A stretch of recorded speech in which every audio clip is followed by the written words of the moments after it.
Sun చూస్తేనే వీళ్ళు భయపడిపోయే peoples చాలామంది ఉన్నారు. సో దీనివల్ల వీళ్ళకి విటమిన్ డి డెఫిషియన్సీ వస్తుంది.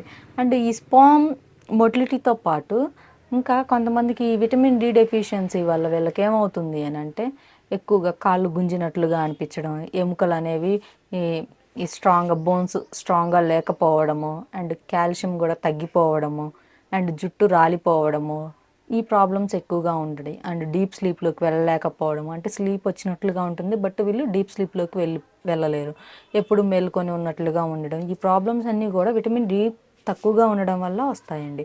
సో అందుకని మీకు స్పర్మ్ మొటిలిటీ పెరగాలి అంటే ఖచ్చితంగా ఉదయాన్నే మీరు ఎర్లీ మార్నింగ్ వచ్చే సన్ రైజెస్లో ఒక 30 to 45 మినిట్స్ వర్కౌట్ చేయడం, యోగా చేయడం, మెడిటేషన్ చేయడం, చిన్నపాటి ఎక్సర్సైజెస్ చేయడం, లేదంటే వాకింగ్ చేయడం, ఇలా చేసినట్లయితే మీకు ఖచ్చితంగా ఈ ఈ వచ్చే స్పర్మ్ ఏదైతే ఉంటుందో అది చాలా హెల్తీగా ఉంటుంది.